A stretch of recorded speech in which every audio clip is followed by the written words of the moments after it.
Insight Quarterly Magazine Issue -31 January to March 2024.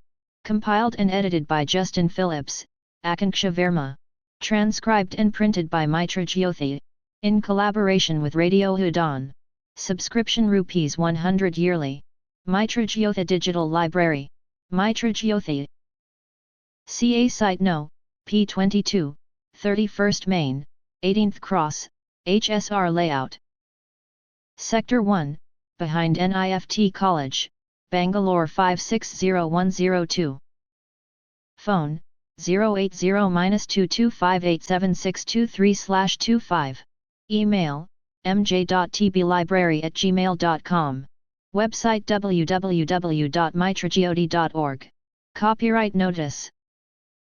This book is reproduced in accessible format for people with bona fide print disabilities by Mitra Jyothi, CA Site No. P22, 18th Cross, 31st Main, Sector 1, HSR Layout, behind NIFT College, Bengaluru 560102. Phone No.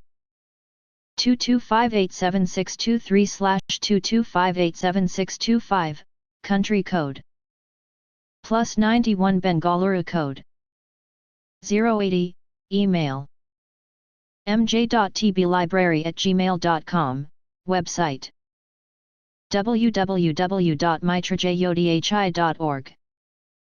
This book is created for distribution for the print disabled only and in accordance with the Marrakesh Treaty ratified by India on July 24, 2014 and Section 52, 1, ZB, of the Copyright Act, 1957.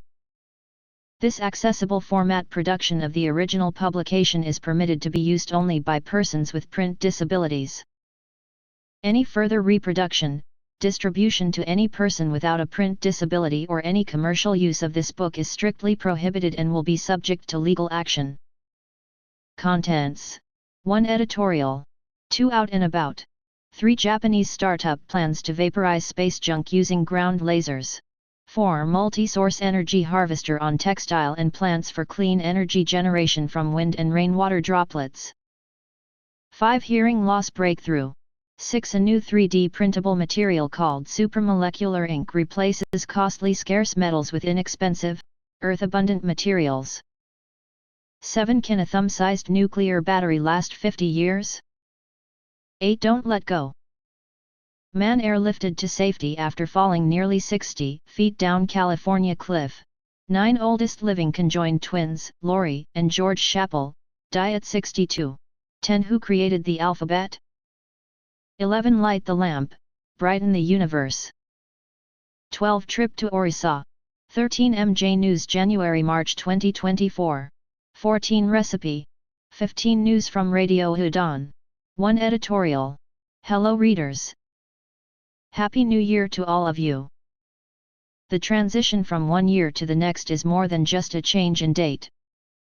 It's an opportunity for renewal, growth, and hope. The past year has undoubtedly been a challenging one for many of us. We've navigated through unprecedented times, faced unforeseen obstacles, and experienced moments of uncertainty. However, as we stand on the threshold of a new year, we have the chance to turn the page and embrace the future with hope and optimism. The start of a new year symbolizes new beginnings and fresh opportunities. It's a time to set new goals, make new plans, and pursue new dreams. It's a chance to leave behind the disappointments and setbacks of the past and to embrace the possibilities that lie ahead. Let us be inspired by the possibilities that the new year holds and motivated by the promise of better days ahead. Of course, hope alone is not enough. It must be accompanied by action. As we look to the future with optimism, let us also commit ourselves to working towards positive change. Let us strive to make a difference in our own lives and in the lives of others. Let us be agents of progress, justice, and compassion in our communities and beyond. The road ahead may not always be easy, but if we face it with courage, determination, and hope, there is no limit to what we can achieve. So as we welcome the new year, let us do so with open hearts and open minds. Let us embrace the possibilities that lie ahead and seize the opportunity to create a brighter future for ourselves and for generations to come.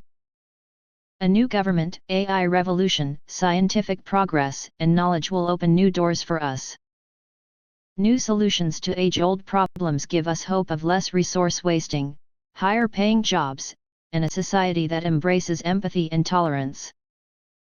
This edition of the magazine has articles, poems, stories, and travelogues that will inspire you to be adventurous yourself. If you want to write an article, please feel free to get in touch with us. And as the new year dawns, let's embrace the opportunity for new beginnings and fresh starts. May this year bring you an abundance of joy, love, and prosperity.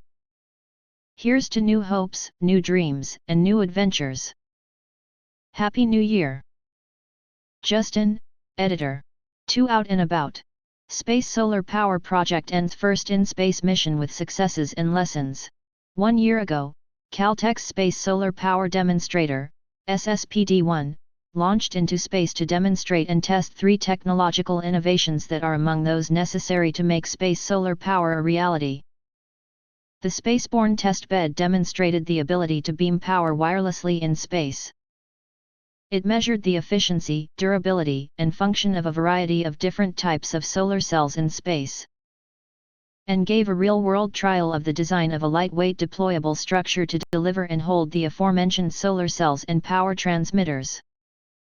Now, with SSPD-1's mission in space concluded, engineers on Earth are celebrating the testbed's successes and learning important lessons that will help chart the future of space solar power. Solar power beamed from space at commercial rates, lighting the globe, is still a future prospect. But this critical mission demonstrated that it should be an achievable future, says Caltech President Thomas F. Rosenbaum, the Sonia and William Davidow Presidential Chair and Professor of Physics. SSPD-1 represents a major milestone in a project that has been underway for more than a decade, garnering international attention as a tangible and high-profile step forward for a technology being pursued by multiple nations. It was launched on January 3, 2023, aboard a momentous Vigoride spacecraft as part of the Caltech Space Solar Power Project, SSPP, led by Professors Harry Atwater, Ali Hajimiri, and Sergio Pellegrino. It consists of 3 main experiments, each testing a different technology. A Dolce, deployable on-orbit ultralight composite experiment. A structure measuring 1.8 meters by 1.8 meters that demonstrates the novel architecture, packaging scheme, and deployment mechanisms of the scalable modular spacecraft that will eventually make up a kilometer-scale constellation to serve as a power station. B. Alba. A collection of 32 different types of photovoltaic, PV, cells to enable an assessment of the types of cells that can withstand punishing space environments. C. Maple, microwave array for power transfer low-orbit experiment. An array of flexible, lightweight microwave power transmitters based on custom integrated circuits with precise timing control to focus power selectively on 2 different receivers to demonstrate wireless power transmission at distance in space. It's not that we don't have solar panels in space already.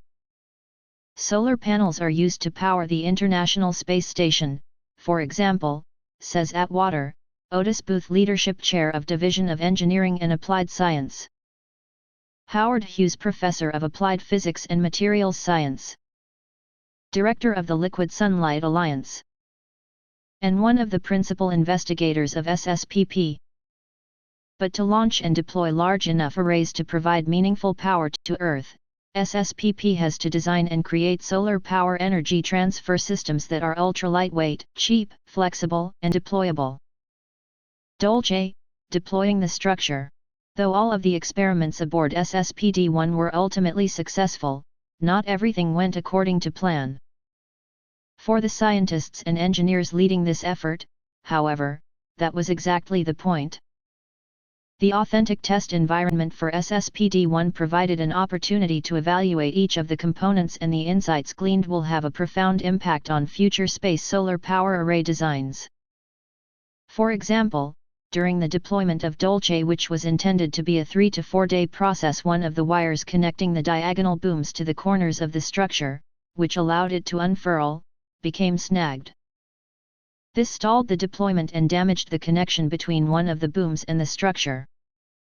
With the clock ticking, the team used cameras on Dolce as well as a full-scale working model of Dolce in Pellegrino's lab to identify and try to solve the problem. They established that the damaged system would deploy better when warmed directly by the sun and also by solar energy reflected off Earth. Once the diagonal booms had been deployed and the structure was fully uncoiled, a new complication arose. Part of the structure became jammed under the deployment mechanism, something that had never been seen in laboratory testing. Using images from the Dolce cameras, the team was able to reproduce this kind of jamming in the lab and developed a strategy to fix it. Ultimately, Pellegrino and his team completed the deployment through a motion of Dolce's actuators that vibrated the whole structure and worked the jam free. Lessons from the experience, Pellegrino says, will inform the next deployment mechanism. The space test has demonstrated the robustness of the basic concept, which has allowed us to achieve a successful deployment in spite of 2 anomalies, says Pellegrino. Joyce and Kent Creaser, Professor of Aerospace and Civil Engineering and CO Director of SSPP. The troubleshooting process has given us many new insights and has sharply focused us on the connection between our modular structure and the diagonal booms. We have developed new ways to counter the effects of self-weight in ultralight deployable structures. ALBA, harvesting solar energy. Meanwhile, the photovoltaic performance of 3 entirely new classes of ultralight research-grade solar cells, none of which had ever been tested in orbit before, were measured over the course of more than 240 days of operation by the ALBA team, led by Atwater.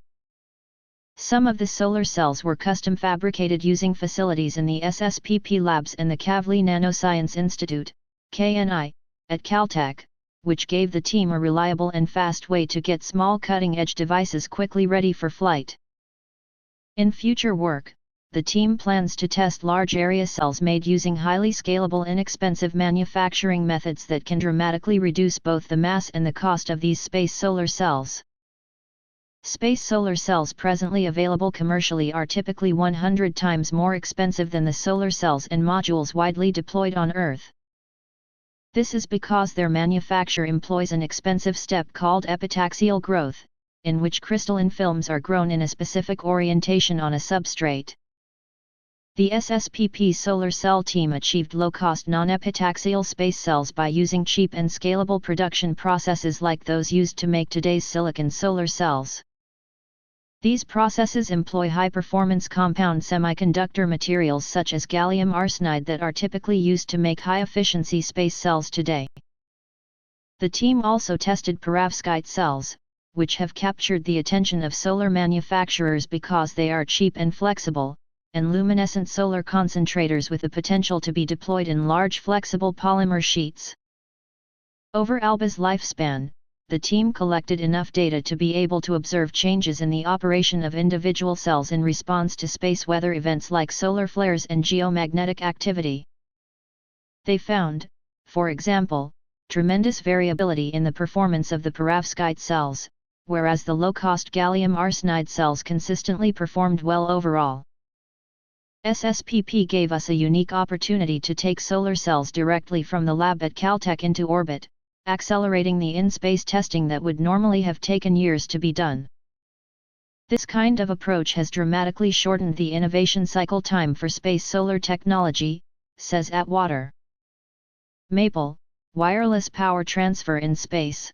Finally, as announced in June, Maple demonstrated its ability to transmit power wirelessly in space and to direct a beam to Earth, a first in the field.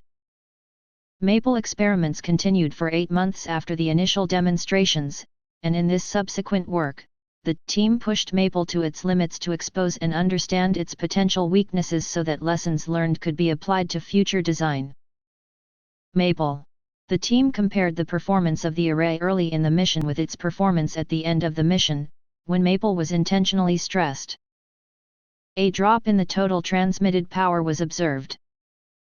Back in the lab on Earth, the group reproduced the power drop, attributing it to the degradation of a few individual transmitting elements in the array as well as some complex electrical thermal interactions in the system.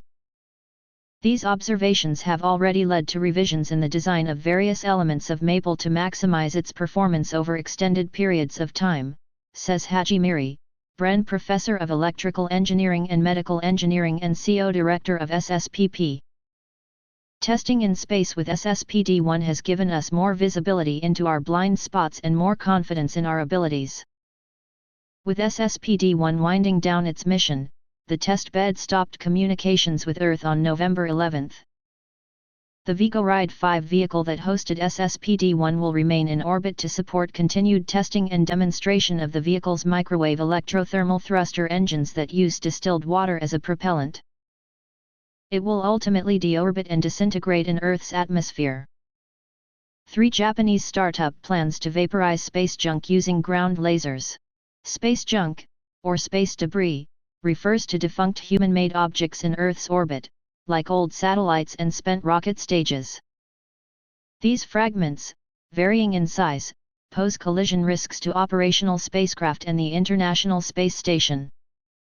Even debris as small as a few millimeters can create problems when it hits functioning satellites and spaceships.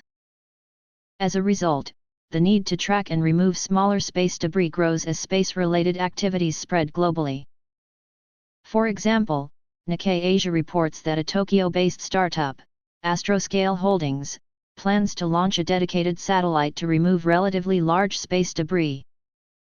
Another is Japan's Sky Perfect JSAT, which collaborates with Riken and other partners to develop a satellite-mounted laser that redirects space debris into the Earth's atmosphere, where it burns up. X-Fusion stands apart because it is taking the ground-based approach, with the startup tapping its arsenal of laser technology initially developed in pursuit of fusion power. In October, X-Fusion signed a Memorandum of Understanding with EOS Space Systems, an Australian contractor with technology for detecting space debris. X-Fusion has announced its plans to install a powerful laser system at the EOS Space Observatory near Canberra. The initial stage of this project will involve setting up laser technology to track space debris that measures less than 4 inches, 10 centimeters. This size of debris has been traditionally challenging to target from the ground using lasers.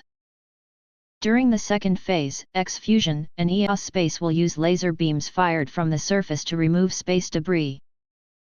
The method involves firing the laser intermittently in the opposite direction of the debris travel to slow it down.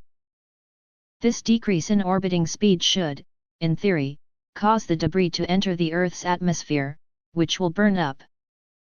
The EOS Space Group currently supplies laser weapon systems to destroy drones, but high-powered lasers have other applications, too.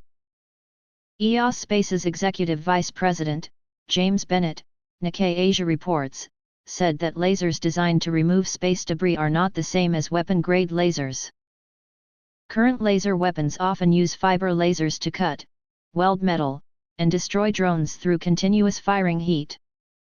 X-Fusion's method will, however, use diode-pumped solid-state, DPSS, lasers. These lasers are pulsed to apply force to fast-moving debris, stopping it like a brake. The power of a laser for destroying space junk is an order of magnitude lower than for nuclear fusion, but they share technical challenges such as controlling them via special mirrors, X-Fusion CEO Kazuki Matsuo said. 4. Multi-source energy harvester on textile and plants for clean energy generation from wind and rainwater droplets. This power plant, featuring beige, leaf-shaped generators, can capture energy from gentle breezes and falling raindrops. Fake plants are moving into the 21st century. Researchers developed literal power plants, tiny, leaf-shaped generators that create electricity from a blowing breeze or falling raindrops, and described them in ACS Sustainable Chemistry and Engineering. The team tested the energy harvesters by incorporating them into artificial plants. Electrical energy can be produced from nature in several ways. For example, solar panels convert light energy from the sun, and wind turbines transform the kinetic energy of moving air. But these methods typically rely on a single source and therefore are only effective when that source is available. Solar panels don't work after sunset, for example, and a calm day won't generate much wind power. More recently, multi-source energy harvesters have emerged as a method to capture energy from different renewable sources in one device, maximizing potential output. So, Ravinder Dahiya and colleagues wanted to create a multi-source energy harvester that could generate power from both wind and rain. The team built two different types of energy collectors. A triboelectric nanogenerator, TENG, to capture kinetic energy from the wind, and a droplet-based energy generator, DEG, to collect energy from falling raindrops. The TENG consisted of a layer of nylon nanofibers sandwiched between layers of polytetrafluoroethylene, more commonly known as Teflon trademark, and copper electrodes. When the layers pressed into each other, static charges were generated and converted into electricity. Teflon was also used to make the DEG, which was waterproofed and covered with a conductive fabric to act as the electrodes. As raindrops hit one of the electrodes, it caused an imbalance in charges, generating a small current and high voltage. Under optimal conditions, the TENG produced 252 volts of power and the DEG 113 volts, but only for short periods of time.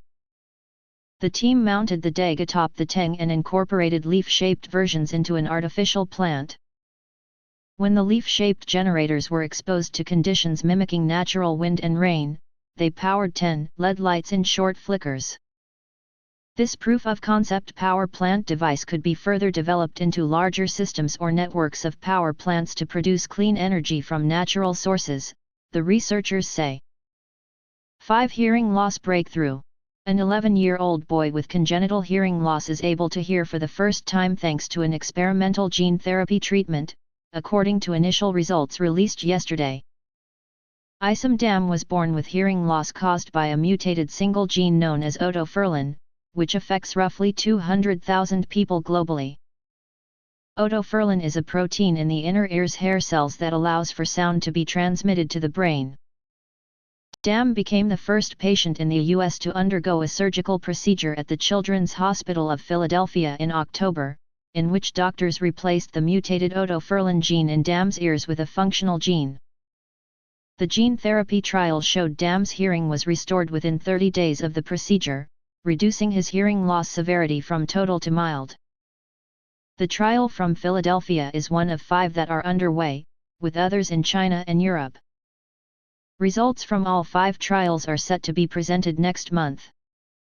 6 A new 3D printable material called supramolecular ink replaces costly scarce metals with inexpensive, earth-abundant materials. The organic material requires far less energy to manufacture than conventional methods. It could also enhance the sustainability of 3D printable wearable devices, lighting technologies, and luminescent art and sculpture. A research team led by Lawrence Berkeley National Laboratory, Berkeley Lab, has developed supramolecular ink, a new technology for use in OLED, organic light-emitting diode, displays or other electronic devices. Made of inexpensive, earth-abundant elements instead of costly scarce metals, supramolecular ink could enable more affordable and environmentally sustainable flat panel screens and electronic devices. By replacing precious metals with earth-abundant materials, our supramolecular ink technology could be a game-changer for the OLED display industry, said Principal Investigator Piedong Yang, a faculty senior scientist in Berkeley Lab's Materials Sciences Division and Professor of Chemistry and Materials Science and Engineering at UC Berkeley. What's even more exciting is that the technology could also extend its reach to organic printable films for the fabrication of wearable devices as well as luminescent art and sculpture, he added. If you have a relatively new smartphone or flat panel TV, there's a good chance it features an OLED screen. OLEDs are rapidly expanding in the display market because they are lighter, thinner, use less energy, and have better picture quality than other flat panel technologies.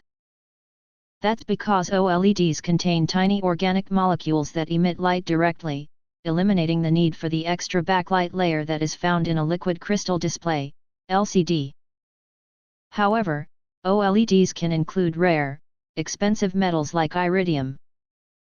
But with the new material, which the Berkeley lab team recently described in a new study published in the journal Science, electronics display manufacturers could potentially adopt a cheaper fabrication process that also requires far less energy than conventional methods. The new material consists of powders containing hafnium, HF, and zirconium, Zr, that can be mixed in solution at low temperatures from room temperature up to around 176 degrees Fahrenheit, 80 degrees Celsius, to form a semiconductor ink. To demonstrate the material's color tunability and luminescence as an OLED emitter, the researchers fabricated a thin film display prototype from the composite ink. In an exciting result, they found that the material is suitable for programmable electronic displays. 7 Can a thumb-sized nuclear battery last 50 years? A Chinese company says it is on the verge of mass-producing a 15 mm x 15 mm x 5 mm 3-volt, 100 microwatt nuclear battery which lasts for up to 50 years for civilian use. The race to build a nuclear battery is heating up, with the Chinese startup pitching a coin-sized device it says can keep producing a charge for 50 years. Beijing-based Betavolt is joining a field that includes Australia's Foss Energy, which was given $2.3 million in 2022 to explore producing ultra-long-life batteries for the Department of Defense. Betavolt is aiming for a much larger market with smaller devices powering mobile phones, laptops and drones. If policies permit, atomic energy batteries can allow a mobile phone to never be charged, and drones that can only fly for 15 minutes can fly continuously, Betavolt says in a statement. The proposed battery harnesses beta radiation released from a radioactive nickel isotope and converts this into electricity. Beta particles are not the most dangerous form of radiation. It is a high-speed, high-energy, but low-mass electron. China's Betavolt believes the potential for a long-life battery for drones, robotics and autonomous systems far outweighs any risk, adding its development puts China way ahead of European and American scientific research institutions and enterprises. It says production has entered the pilot stage, with mass production expected in 2025. Meanwhile, Foss Energy is working with the University of Adelaide to exploit the relative safety of beta radiation isotopes as power packs for space-based satellites and rovers. In recent proof-of-concept experiments, Jenks's unique semiconductor metal electrode configuration has been shown to effectively harvest power from the semiconductor layer when excited, the company says. A demonstration unit is currently under construction with a prototype unit planned to follow, which will be tested in a space-equivalent environment to allow commercial demonstration. 8 Don't let go. Man airlifted to safety after falling nearly 60 feet down California cliff. First responders in Sonoma County, California, rescued a man who fell down a California cliffside. He was taken to the hospital to be evaluated. A hiker who fell off a California trail and hung onto a cliff for his life was rescued by a helicopter in the San Francisco Bay Area. The Southern Marin Fire District used thermal imaging from the Henry 1 helicopter to locate the man on Sunday night, the Sonoma County Sheriff's Office said Monday in a Facebook post. Once the officials were close enough, they hoisted the man to safety on top of the cliff, where fire personnel medically examined him.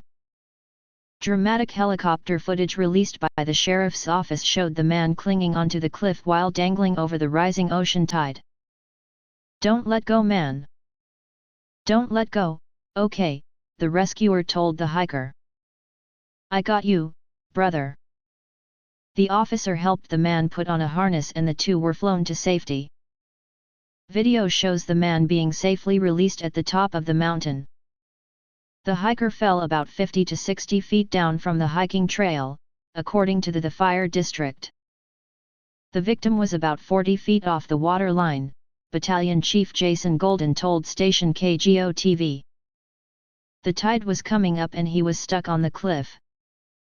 The rescuer, formerly known as a tactical flight officer, said it was one of the most precarious rescue operations he experienced because of how the victim was grabbing on and how quickly they were letting go. Golden told the station. The drastic rescue occurred near the Alexander Battery Trail in the Golden Gate National Recreation Area, the sheriff's office said. The fire department warned on a Facebook post that the landscape can be extremely dangerous and urged hikers to take caution near the edges of the cliffs. 9 oldest living conjoined twins, Lori and George Chappell, die at 62. Conjoined twins Lori and George Chappell, who pursued separate careers, interests, and relationships during lives that defied medical expectations, died this month in Pennsylvania, according to funeral home officials. They were 62.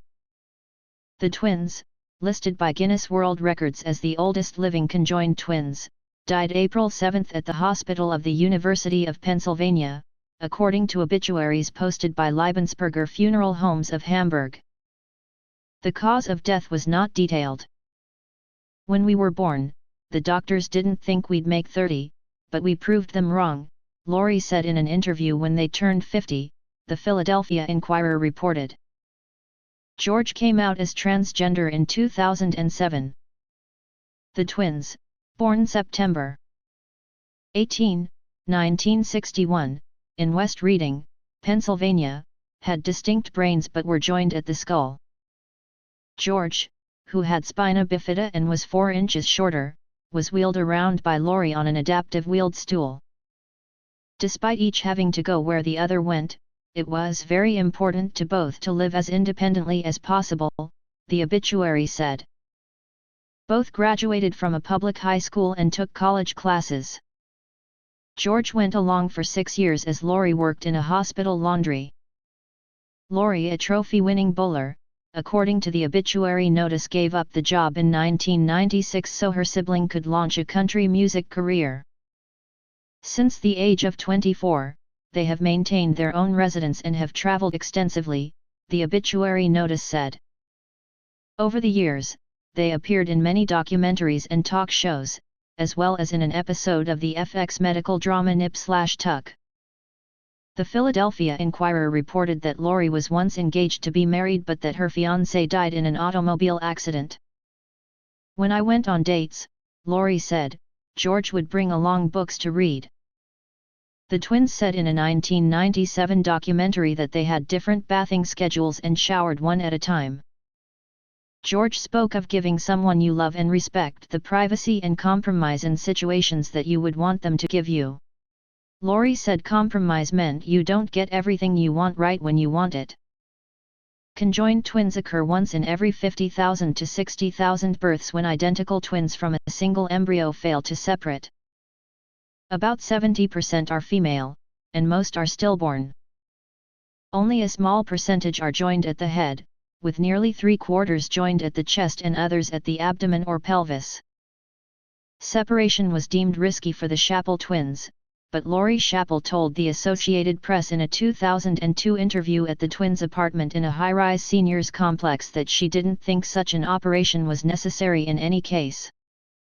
You don't mess with what God made, even if it means you enjoy both children for a shorter time, she said. In the 1997 documentary, George also strongly ruled out the idea of separation, saying, "Why fix what is not broken?" It isn't immediately clear who will now take the title of oldest living conjoined twins. The oldest ever documented were Ronnie and Donnie Gallion, who died in 2020 at age 68. Eng and Chong Bunker, the 19th-century Siamese twins who gained fame as a circus act, lived to be 63. The Chappell twins' survivors include their father and 6 siblings. Private services are planned, the funeral home said.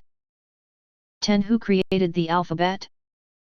A historian describes the millennia-long story of the ABCs. A, B, C, D, E, F, G makes you want to hum the alphabet song. But there's no real reason why people should learn these letters in this order. There are plenty of ways we could structure the alphabet. The computer keyboard in front of me provides one alternative. Plenty of other alphabets exist too, as well as languages that don't use alphabets at all. So why did we end up with this one and who's responsible for it? As a historian, I love why questions. I often like them a lot more than Who Questions, because it's actually really rare for a single person to change the world. Instead, most of history's biggest innovations come from teamwork, collaboration, and groups figuring out how to make life better, easier and more fun. The alphabet is a perfect example of this process. Our ABCs, known as the Latin alphabet, are the result of millions of people over thousands of years slowly working together and ultimately agreeing on which letters to use and under what circumstances. To figure out why they settled on the version we have today, you first need to understand what a letter is and what an alphabet is. Then, you can trace your way back to the very first examples of both. Letters are symbols, just like emojis or crosswalk signs. Letters are shapes that we the users associate with a sound in a particular language. But many letters change sound completely when they appear in a different language. The English H, for example, makes a ha sound, but the same symbol H is pronounced as N in Russian. In the Cyrillic alphabet, H makes a N sound. Even when the shape and sound of a letter stay the same within a single language, the letters themselves can have different names.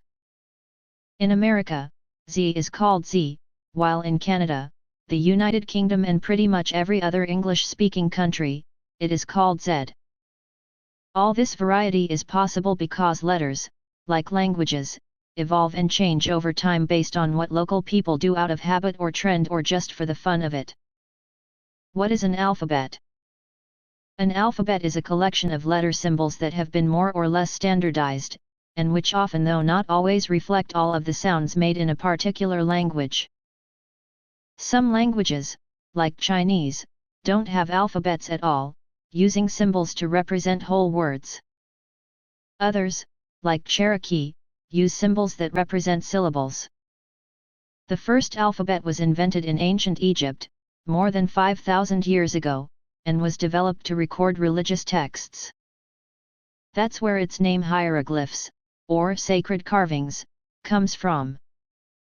Hieroglyphs are beautiful and they do a good job recording prayers, but they are difficult to write quickly, because they are so detailed and often take the form of animals, people, or day-to-day objects. Over time, people developed simplified forms of each glyph so they could take notes and write informally. While hieroglyphs were mostly used by priests and elites, common people, including travelers and traders from other places, learned informal writing. These visitors realized the Egyptians had developed something useful, a way to record sales or send letters that would be clear to those who could read it but mysterious to everyone else. Many people never learned to read at all, because they did not need to or because they were denied access to education. Once visitors learned hieroglyphs, the world took a major step toward the creation of our alphabet. Vowels, consonants, and the letter J. The most important traders in this period were from Phoenicia, known today as Syria, Lebanon, and Israel, and they spread the alphabet to the towns and villages that surrounded the Mediterranean Sea. The Phoenicians established alphabetical order to make it easier to learn and share with others. But the Phoenicians and Egyptians used only consonants. Eventually, as people began to write more and more words needed to be created to describe different things, the Greeks adopted vowels. The Greek alphabet looks a lot like ours, but our letters took their final form in Italy. First, the Etruscan people, and then the Romans, adapted Greek letters to fit their language. The Romans spread their language, Latin, and its alphabet all over modern Europe, the Near East and North Africa. The earliest example of the Latin alphabet in use is called the Duenos inscription and comes from the 6th century BCE, 2,500 years ago. Even then, the alphabet was still incomplete, because Latin didn't have all the sounds that are common today. The most obvious is the letter J. Even though the first month of the Roman calendar was January, it was written with an I, Aquarius, and pronounced with a Y sound. The J came into use during the Renaissance during the 1500s in Europe, 2 or 3 centuries after the W was added, during the Middle Ages. And there's no reason to think the alphabet might not change again. English, especially, has a habit of borrowing words from other languages, like karaoke from Japanese, cookie from Dutch and avatar from Sanskrit. Maybe, because of this borrowing, we might eventually need to add new symbols to our alphabet. In short, as the world grows more connected, the alphabet may have to adapt. It won't be the first time. Jane Sansonito. 11 Light the lamp, brighten the universe. They're summoning me to move files of another department, why should I agree to that? These are proposals of the marketing team, not my assignments, is it? Perhaps the above, or similar statements are what we often hear around our vicinity. These are also my dear colleagues. I am not here to judge, comment, or criticize. I give others the benefit of the doubt. Taking a cue from what I've just heard, I look within, check and change if my mind allows the creation of such limited thoughts. Super Trading Services is an ocean. One of the vast oceans on a continent called Trade Asia, which again is a massive continent on this magnificent globe. I work for humanity. I look at the larger picture. From up here, from this bird's eye view, it all looks to me as a beautiful world I'm blessed to be a part of. If I'm spending time on a marketing proposal prepared by the marketing team, I check within my mind. Yes, it is certainly not my assignment as indicated by immediate job roles, and I certainly respect the structure and pillars of the organization and the protocol. But, do I let my mind limit thoughts? It's a time when modifications in the proposal are required because of genuine reasons and I happen to have time at hand. It's not about departments, it's about optimizing my time and putting it to good use. I check with the dear mind.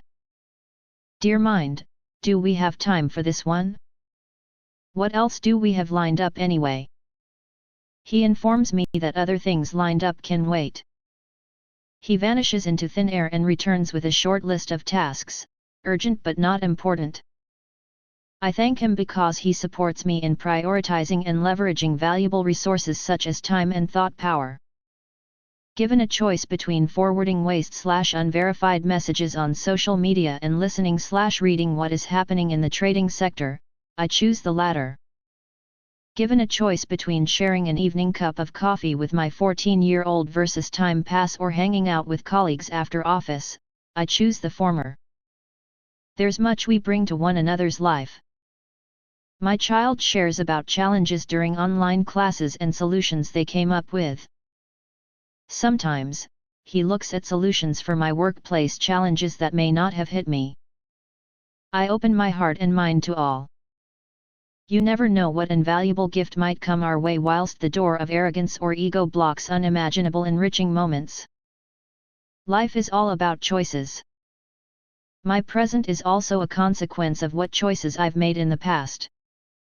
With this awareness, I see every new task as an opportunity for me to learn something I wouldn't otherwise. Tejal ma'am, names changed to maintain privacy, nudges me, a radiant smile across her face. Once, I'll take you along with me for the inspection of stocks and valuation of one of our clients' properties. It hardly matters whether you're sighted or visually challenged. What matters is the approach, and I admire your openness, zest, and willingness to learn and grow. It's perfectly all right not to bite off more than one can chew. But generalizing the situation and placing colleagues into a limited labeled mold limits my, not their thinking, and stunts my emotional and personality growth.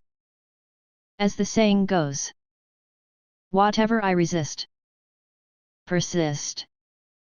Besides, if I'm a fairly reasonable and balanced type of person, even refusing or pushing an assignment down the priority list can be taken well by my seniors. Once, my approach is fair and my intentions, genuine, I feel within myself the confidence to draw the line when required, and it will certainly be taken in the right spirit. But first, it is important for me to check within myself, how true am I to myself? Am I abundant and full from within so much as to be able to radiate this abundance around and beyond myself? Let's take the example of the dancing flame of the diya outside our houses this Diwali, the multicolored lamp that radiates its impartial light to the surroundings. Does the lamp, the diya, decide that it's going to share its light only with a limited person who comes in front of it and shy away when another does? Lighting up the place is its innate nature. How about when I choose to refine my limited mind machinery and program it to create limitless and light thoughts? Let's remember that the first to benefit from the light I create within my house or the corner of my heart is me. I cannot expect to share with another that which I myself don't have. The lamp in the center of my heart glows so continually and bright that radiating lightness, positive energy, peace, and happiness to those around and beyond me is an inevitable part of the process. Lightness and happiness come to me with ease and grace, not with effort. The illustration of finding a misplaced file of another department or analyzing a proposal which technically belongs to another team, is simply an opportunity that has come my way. Work ain't going to come to a standstill if I procrastinate or cut corners, my personal growth and mine certainly will. All birds find shelter during a rain. But eagle avoids rain by flying above the clouds. Problems are common, but attitude makes the difference. APJ Abdul Kalam. I'm already soaring above the clouds, what about you? Payal Jethra. 12 Trip to Orissa. Hello friends. This time, I had the fortune to visit Uttarapradesh, whose present name is Orissa. We travelled with the Bathavidhantha group. Madhavanandasa conducted this trip. The way he organized all aspects, I liked very much. On January 18, 2024, our group of 37 people congregated at Bangalore's airport at 5 am. Guruji made us to pray to Lord Narasimha. Then they gave us breakfast and a snack bag. Soon, we were on our way to Bhubaneswar. Once we reached Bhubaneswar, we boarded an AC bus heading to Konark. In the bus, again we prayed, and Guruji explained the history of Konark. Now there is no temple. It is in a very bad condition. People visit only to see the art. Guruji explained thoroughly each and everything behind the arts. Lord Krishna's son is said to have meditated to sun under the banyan tree. He received blessings of sun and got cured from the disease. We can see 3 stages of sun. Morning sun is depicted as a child face, afternoon sun as youth face, and sunset as a tired face. There are 24 wheels on the sun chariot representing the 24 hours of the day. 12 are on one side and 12 are on the other side. That represents day and night. They showed us how to calculate time without a watch. The temple was in a chariot shape and 127 feet high. Now it is in ruins. If anyone visits Konark, one must take local guide, otherwise one cannot enjoy. Had Orissa lunch at a beach resorts while travelling to Jagannathapuri. It was very delicious. In this trip everywhere they have arranged sattvic food without onion or garlic. As I cannot see, I really enjoyed Guruji's explanation. Evening brought us to Jagannathapuri for our stay at beach resort of Stirling. It was very comfortable. Went to the beach and played for some time. Guruji explained about the Puri temple. Inside the main temple, 64 important small temples are included. If it is plotted, it looks like a Radha Yantra.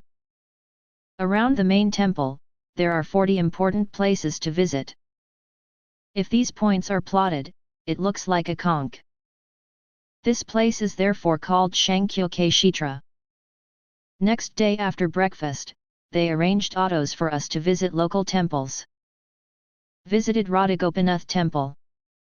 Here Chaitanya Prabhu merged with Krishna. Visited Bedi Anjaneya temple. However severe the tides, sea never crosses this temple and enters the city. Hanuman will stop the sea. Visited Adhinarasimha temple, which is the oldest temple built by King Indrajumna. Paid respects to Gundika Mandhar. This temple opens only during the Jagannatharathotsava period. Visited Indrajumana Pushkarani and sprinkled water here. The king did 1 lakh Ashwamedha yagas and donated 1 crore cows. It is formed by the cow's feet. Very good to take bath here. Visited Markandeya Pushkarani and prayed to Ishwar and also paid respects to Vatapatra tree. Visited Varuna temple also. Due to lack of time, could not visit other important temples.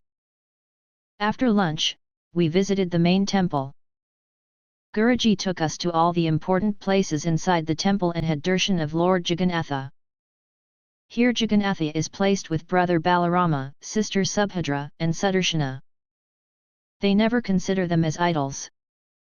This winter they have covered all gods with shawls. Only the face is visible. Without taking prashadam from Anand Bazar, one should not come out. In temple evening around 5:30 p.m., they will change all flags. People climb without any ladder. They will crawl and change it even if it is raining heavily. Next day early in the morning, we took bath in the Mahodadi Sea. After breakfast visited the Alanath temple. Chilika Lake was our next stop for a boat ride. We could spot lots of birds and dolphins. My sister threw some biscuits which the birds swooped and caught the biscuits. A visit to the Sakshi Gopala temple beckoned us. Evening brought us back to Bhubaneswar for a stay at the HHI hotel.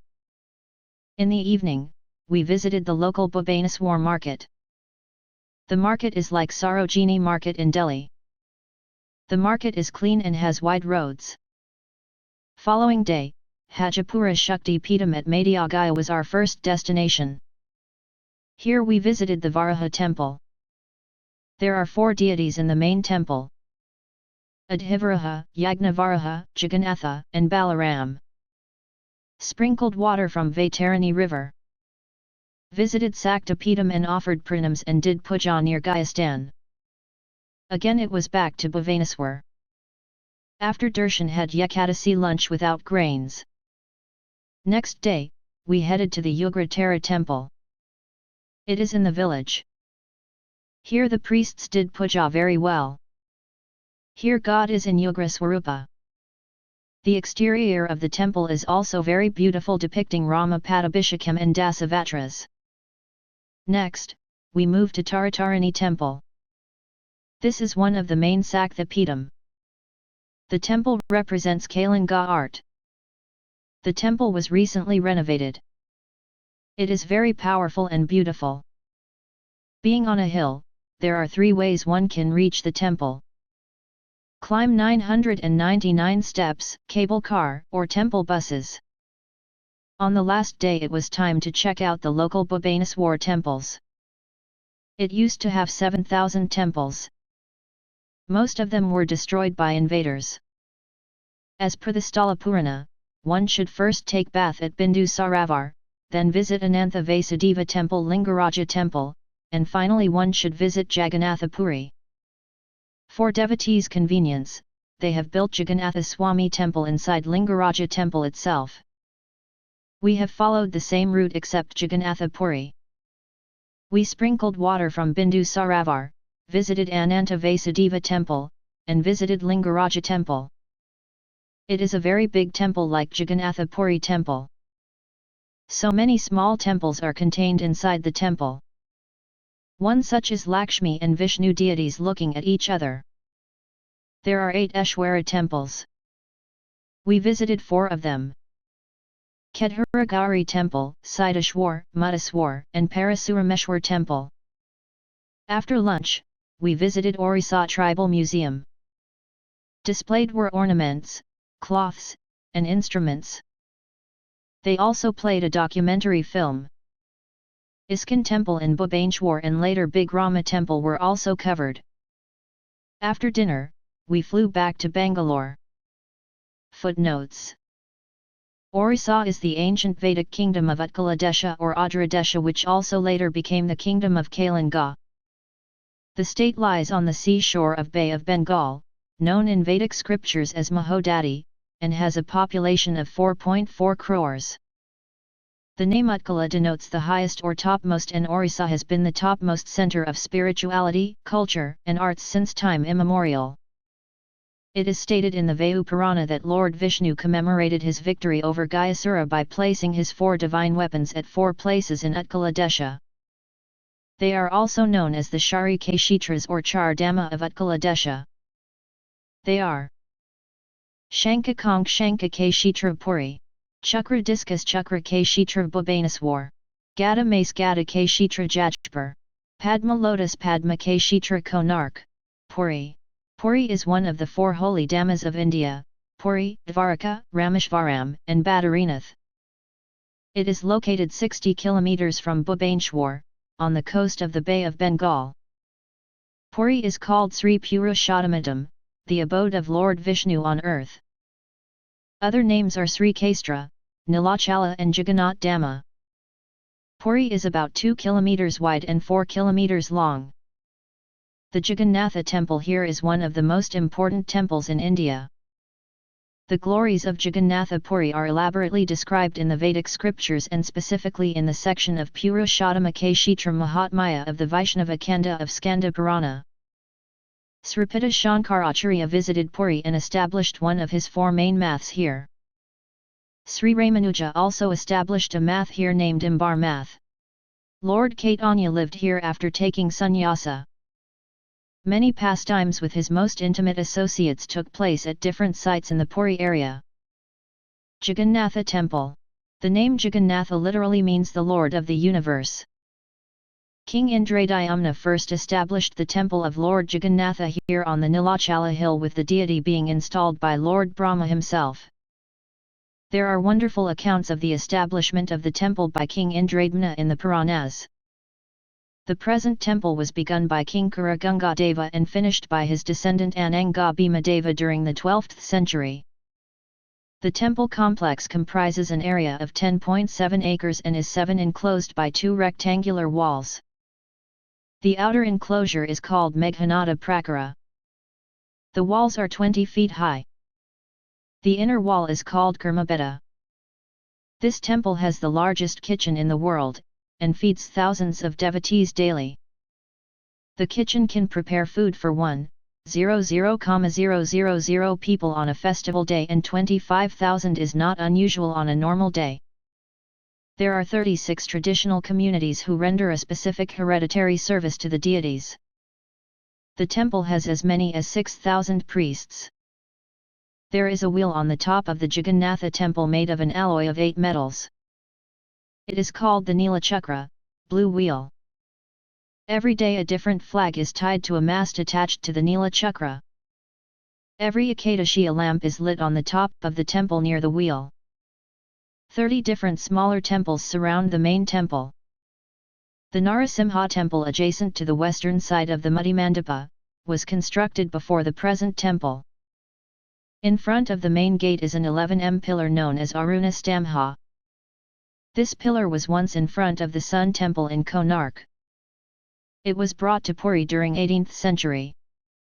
The figure on top of the pillar is Aruna, the sun god's charioteer. In the passage room of this gate is a deity of Lord Jagannatha known as Patita Pavana, saviour of the most fallen. This deity is visible from the road, so non-Hindus may take his darshan. There are 4 gates. The eastern Singadwara, Lion Gate, the southern Ashwadwara, Horse Gate, the western Vyakradwara, Tiger Gate, and the northern Hastadwara, Elephant Gate. There is a carving of each form by the entrance of each gate. The Lion Gate, which is the main gate, is located on the grand side of the road. Sri Chaitanya Mahaprabhu used to daily visit the Jagannatha temple. In front of the altar of Lord Jagannatha is a column on which the deity of Garuda is situated called the Garuda Stamha. This column is revered because Sri Chaitanya usually saw Lord Jagannath from behind this column. Behind the column is also a moat-like kund or ditch which was sometimes filled with Sri Chaitanya's tears. Also an impression of Sri Chaitanya's fingers is embedded in the column. The main deities in the temple are Lord Jagannatha, his brother Baladeva, and his sister Subhadra.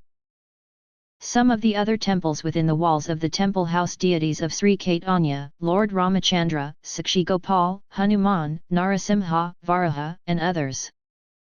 Ananda Bazar. After you come up the 22 steps by the Lion Gate on the right is Ananda Bazaar, where Mahaprasada may be purchased. Gundika Mandir. This temple is located at the end of Grand Road about 3 km northeast of Jagannatha Temple. At the time of Rathayatra festival, Lord Jagannatha goes to the Gundika temple and stays for a week. After that he returns to his original temple. The Gundika temple is situated in the area of Sundarakala, which is non-different from the Vrindavana forest.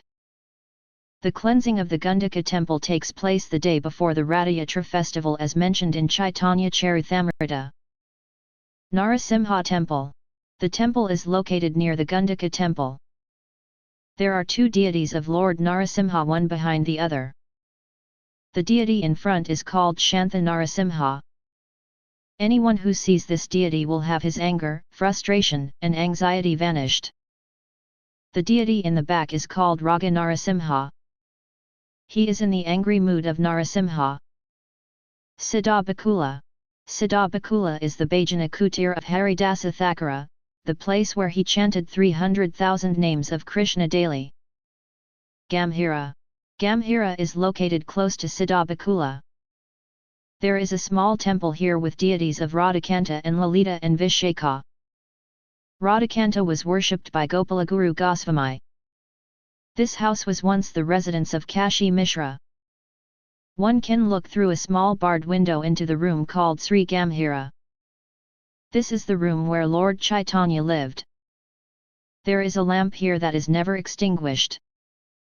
Lord Chaitanya's wooden sandals, his quilt, water pot, and bed are also inside the Gambhira. Sri Chaitanya lived in this room for 12 years. Sarvabhauma Bhattacharya's house. Sarvabhauma Bhattacharya spoke to Lord Chaitanya in his house about the impersonal doctrine for 7 days, and finally Lord Chaitanya defeated all his impersonalist conclusions and bestowed his causeless mercy upon him by showing his Shadbhuja Rupa, or six-armed form. The house is located opposite to the Shvetaganga tank. There are Radhakrishna deities called Radha Razakaraja in this house worshipped by Sarvabhauma Bhattacharya. Jagannatha Vallabha Gardens. Sri Chaitanya used to meet here with Ramananda Raya. Tota Gopinatha Temple. Sri Chaitanya Mahaprabhu ended his manifested pastimes in Puri by entering into the knee of the Tota Gopinatha deity. On the far left altar are Lord Balarama and his two wives Revathi and Varani. On the middle altar is Gopinath, accompanied by black deities of Radha and Lalita. Tota Gopinath is in a sitting position. Narendra Sarovara. This is a large tank where the boat festival called Chandanayatra is held, during which Lord Jagannatha goes for a boat ride. Since the Lord is very heavy, the Vijayavagraha known as Govinda rides in the boat. Sri Chaitanya and his devotees took part in this festival.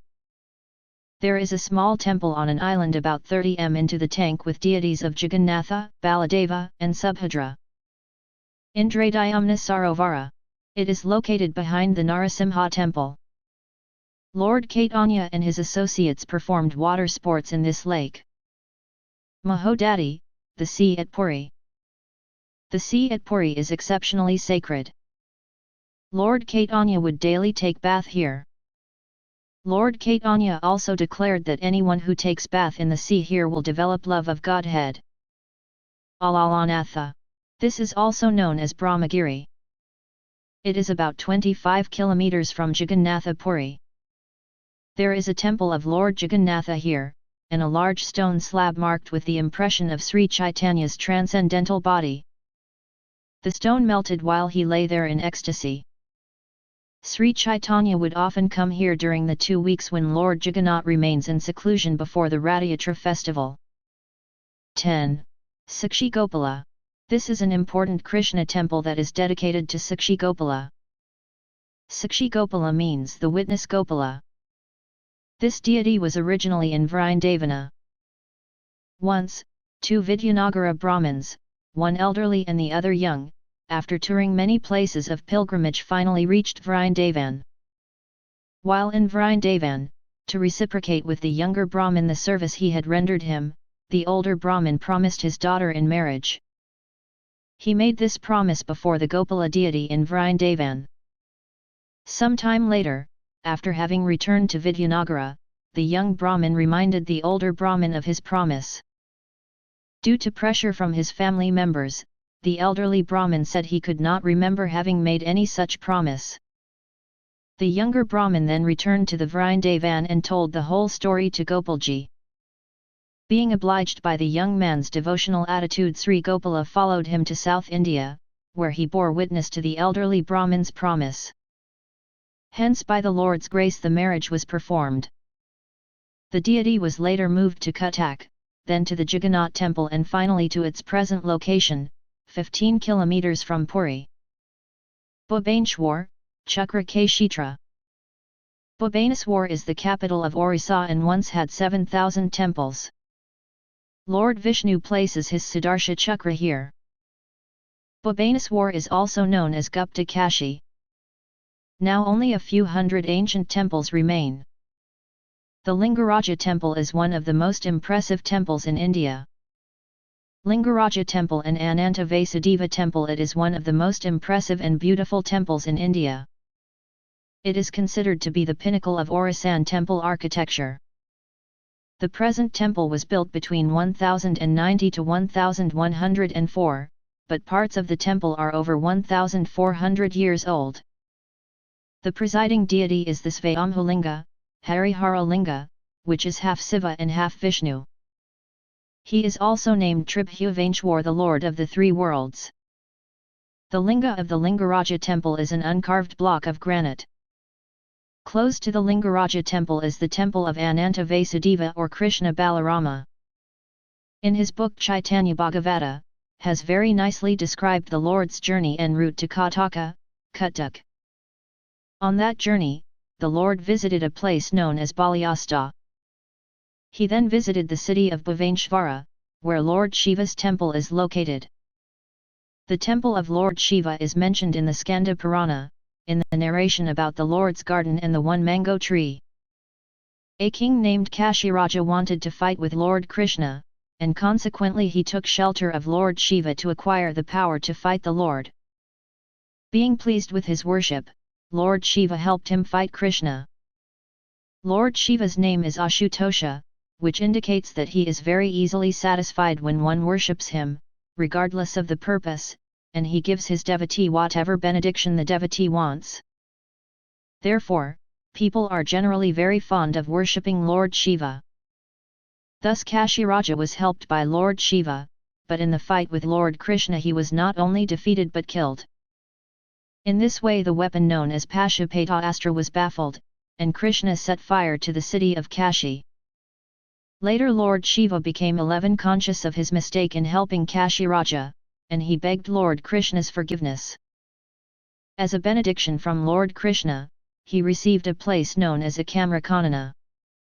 Later, the kings of the Keshari dynasty established their capital there, and for many hundreds of years they reigned over the state of Orissa. Bindusaravara tank. Lord Shiva established this tank as a place of pilgrimage by bringing water from all the holy places. Taking bath here and drinking the water here can cure stomach diseases. It is located immediately next to the Lingaraja temple. Jajpur. Jajpur is an extremely sacred holy place that is greatly sanctified by many reasons. Some are listed as below. Jajpur epithet significance Gada Kshetra. Lord Vishnu placed his Gada, mace named Kamadaka here. Nabhi Gaya, the navel of Gayasura, is at Jajpur. Bhairaja Kshetra, one of 4 Adi Shakti Pith of Sati Devi. Varaha Kshetra. Lord Varaha appeared here and killed Hiranyaksha. Koti Linga Kshetra. Jajpur has 1 crore lingas. Jajpur, the Ajanasthana of Lord Brahma. Vaitarini Kshetra, the river Vaitarini flows here. Konark. Konark is Padma Kshetra, or the place where Lord Vishnu placed his lotus flower. It is also an ancient site of sun worship. The Sun Temple of Konark is one of the world's most outstanding marvels in temple architecture. The first temple here was built by Samba, the son of Lord Krishna and Jamavati in Dwapara Yuga. Later, the current temple was built by King Narasimhadeva I in 1250. The temple is built in the design of a massive stone chariot pulled by 7 horses and 12 wheels. The temple currently lies in ruins. Shakti Pitha in Orissa. There are many important Shakti Pithas in Orissa. Shakti Pithas are the most sacred places associated with the worship of Mother Durga. There is a wonderful pastime regarding how they manifested described in the scriptures. After the self-immolation of Sati, the incarnation of Durga, at Diksha Yagna, Lord Shiva was afflicted with intense grief. He took Sati's body and wandered everywhere for an entire year. Finding Shiva still inconsolable, Lord Vishnu will send his Sudarshana Chakra which cut Sati's body to many pieces and they fell at various places on the earth. Wherever the limbs and parts of Sati's body fell, that place became a Siddha Pitha or Shakti Pitha, which are the perfection of chanting mantras is easily attained. The scriptures list 4 Adi Shakti Pithas, 52 Maha Shakti Pithas and 26 Upa Shakti Pithas. These places are scattered across India, Bangladesh, Pakistan, Sri Lanka, and Tibet. Orissa has the unique distinction of having 2 of the 4 Adi Shakti Pithas. The 4 Adi Shakti Pithas are 1. Bimala Temple, Padakanda, inside the Jagannath Temple of Puri, Odisha. 2. Taratarani, Sthanakanda, near Birhampur, Odisha. 3. Kamakya Temple, Yonikanda, in Guwahati, Assam. And 4. Dakshina Kalika, Mukhakanda, in Kolkata, West Bengal, which represent respectively the parts, khandas, foot, pada, breasts, stana, genitals, yoni, and face, mukha, of the body of Mata Sati. Hema Shetty. 13 MJ News January-March 2024. Mitra Jyothi was honored to host Mr. Ajay Arora, IAS, Additional Secretary to the Government of Punjab, Department of Social Justice, at Mitra Jyothi on January 5, 2024. During his visit, Mr. Ajay connected with the beneficiaries, sharing his inspiring journey as a visually impaired individual who overcame challenges to reach his current position. Mr. Ajay expressed appreciation for the impactful work done at Mitra Jyothi and expressed his willingness to collaborate with Mitra Jyothi in the future. Ms. Madhu Singhal, Vice President of the Daisy Forum of India, DFI, recently participated in the International Purple Fest held in Goa from 8 to January 13, 2024. Ms. Singhal attended the DFI Technical Conference at the Directorate of Accounts, Goa on January 10, where she engaged with a diverse audience of both virtual and in-person participants. The conference brought together luminaries from renowned organizations like Google, Microsoft, TCS, HEAR2READ, Saksham, ISVI, and more, who generously shared their insights and collaborative efforts to enhance accessibility for visually impaired individuals. The discussions showcased innovative approaches and initiatives that are making a positive impact in the field of accessibility. It was truly inspiring to witness the collective commitment of participants towards the shared goal of creating a more inclusive and accessible environment for the visually impaired community. Let's continue working together to build a world that celebrates diversity and ensures equal opportunities for all. Exciting news alert! Mitra Jyothi is overjoyed to announce a moment of immense pride and joy. Ms. Madhu Singhal was honoured with the Rustomji Mirwanji Alpayewala Memorial Award on January 19, 2024. Shri Nikhil Goyal, Joint Commissioner Customs, Ministry of Finance, Government of India, presented her with this prestigious accolade. This recognition underscores Ms. Madhu Singhal's extraordinary contributions to disability rights, empowerment through skill development, and active involvement in promoting social inclusion in collaboration with the government and various organizations.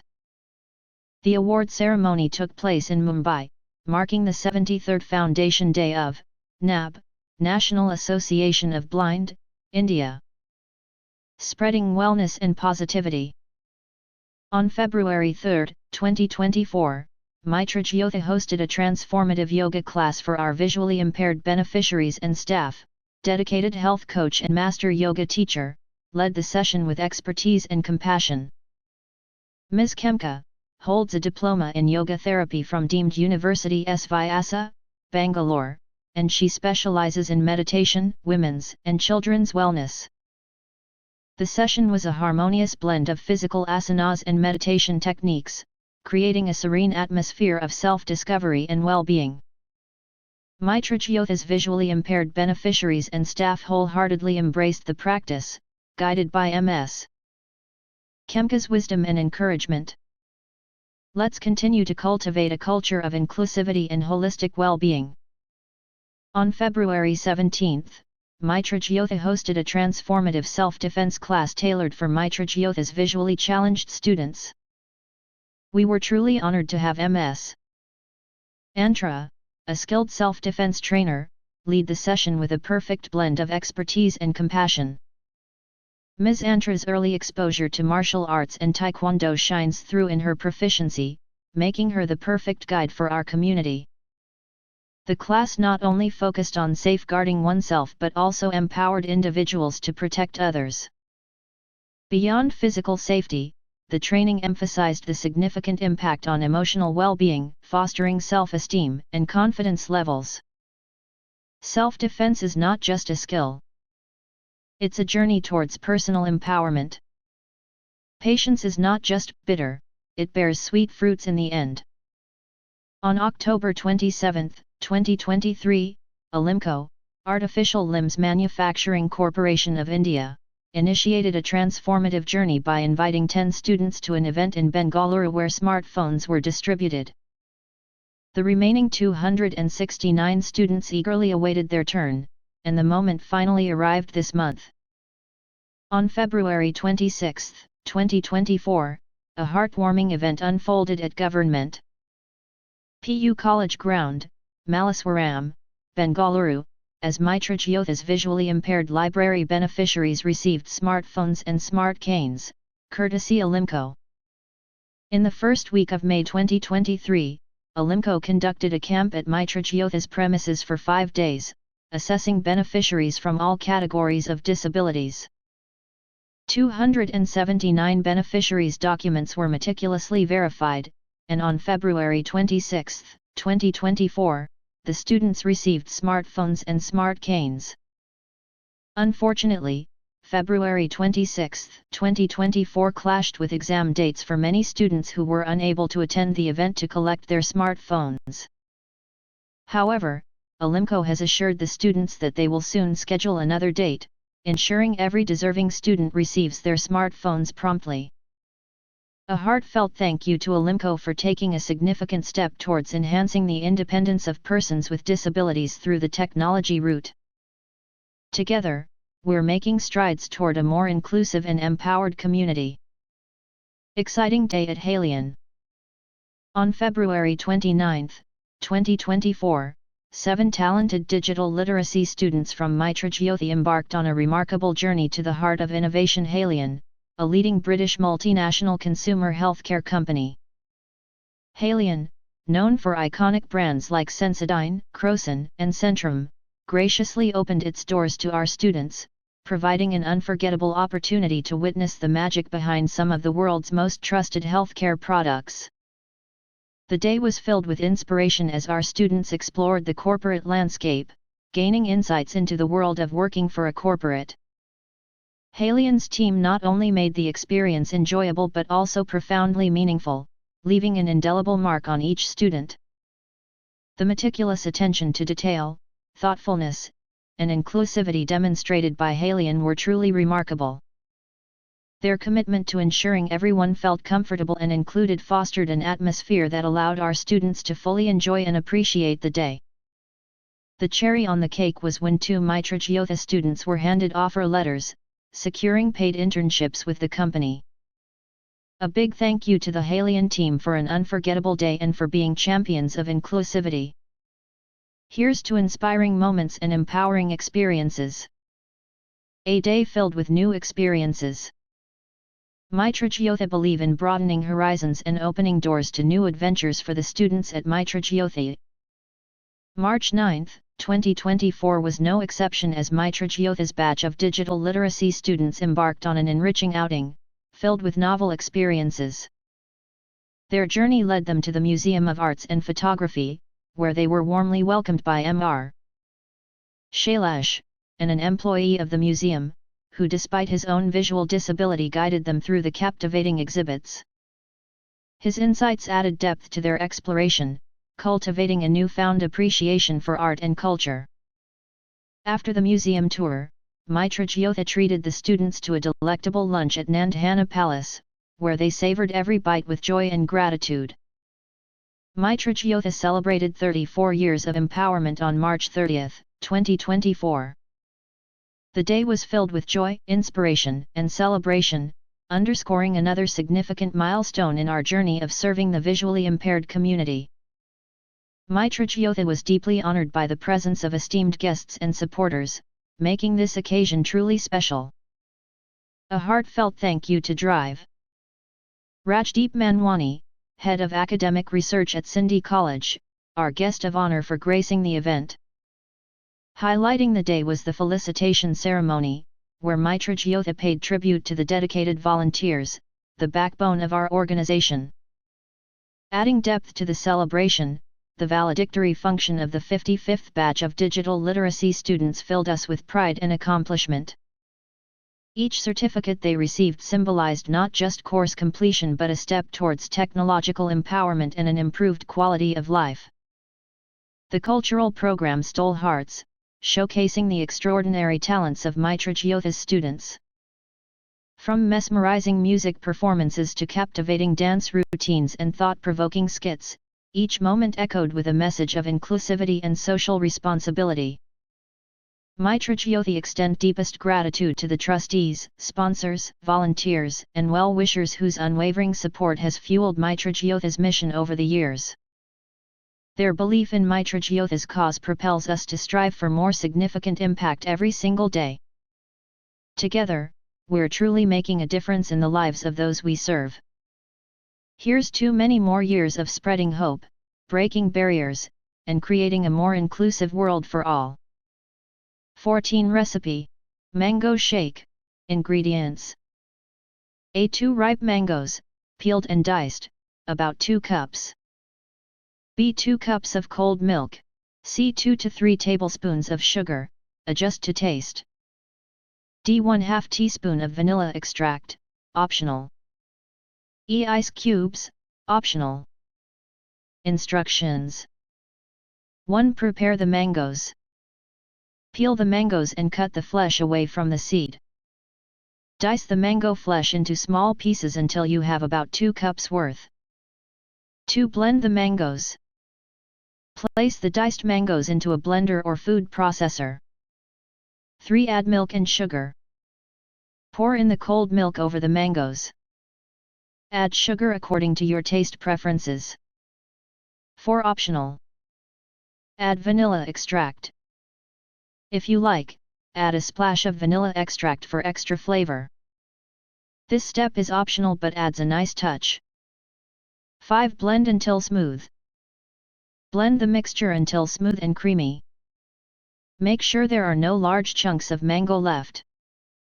6. Check consistency. If the milkshake is too thick, you can add a little more milk to thin it out. If it's too thin, you can add a few ice cubes to thicken it up. 7. Taste and adjust. Taste the milkshake and adjust the sweetness if necessary by adding more sugar. 8. Serve. Pour the mango milkshake into glasses. You can serve it as is, or if you prefer it colder, you can add a few ice cubes to each glass. 9. Garnish, optional.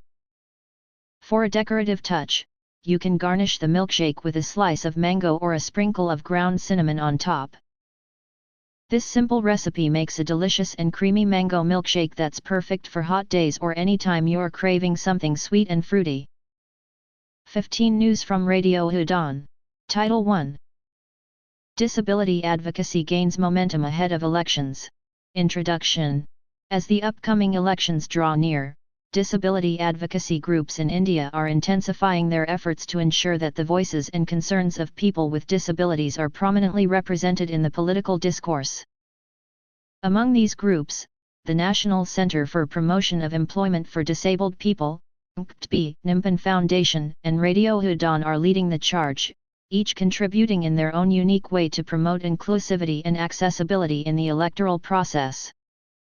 NKTB has been at the forefront of advocating for disability rights and empowerment for decades. The organization has developed a comprehensive manifesto outlining 10 key demands aimed at addressing the various challenges faced by people with disabilities. These demands include increased disability pension, enhanced accessibility measures, improved healthcare access, greater political representation, inclusive education, employment opportunities, accessible infrastructure, social protection programs, legal rights enforcement, and awareness campaigns. Meanwhile, Nimpan Foundation has been working diligently to ensure that disability issues are firmly embedded in the agendas of political candidates. Through their Charter of Demands, endorsed by MP candidates across different constituencies, Nimpan Foundation aims to hold elected representatives accountable for addressing the needs of people with disabilities. By advocating for policies that promote inclusivity and accessibility, Nimpan Foundation is striving to create a more equitable and inclusive society for all. In addition to these efforts, Radio Udon, the first online disability community radio, is leveraging its platform to raise awareness about the importance of voting and disability rights. Through informative podcasts and engagements with political leaders, Radio Udon is empowering its listeners to actively participate in the electoral process and make informed choices.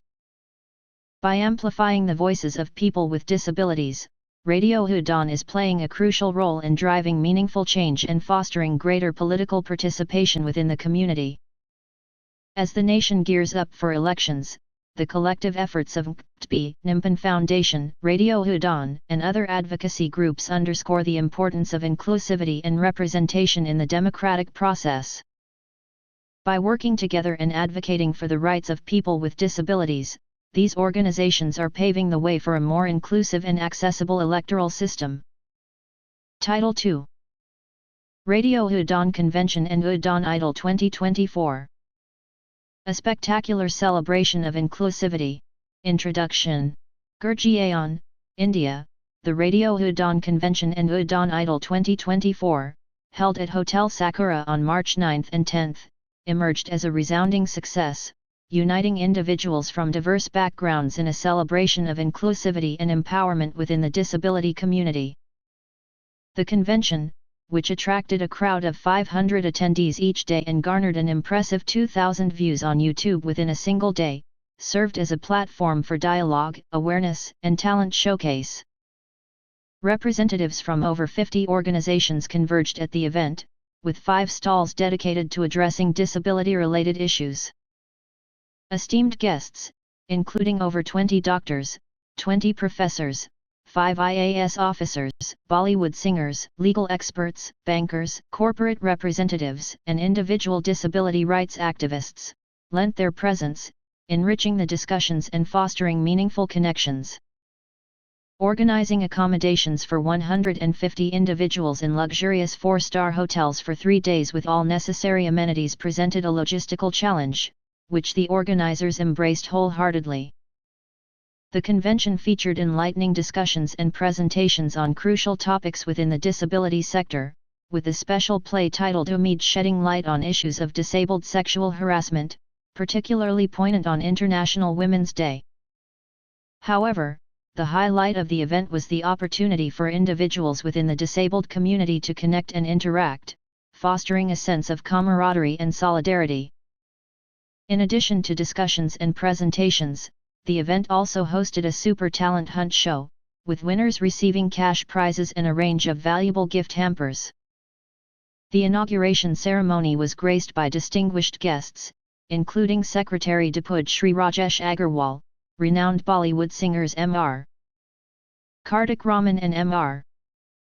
Jazim Sharma, IMA President of Gurgaon Shri Ajj, and R. Janadin from Big FM, adding to the event's prestige and vibrancy. The success of the event was made possible through the generous support of sponsors such as Savlan Swasth India Mission, HDFC Mutual Fund, Mitra Jyothi, Deepstam, Glow Health, and Babosa Commando Force, whose contributions played a vital role in ensuring its success. As the Radio Udon Convention and Udon Idol 2024 concluded, participants departed with a renewed sense of empowerment and unity, reaffirming the importance of inclusivity and disability awareness in society. Danish Mahajan founder Radio Udon.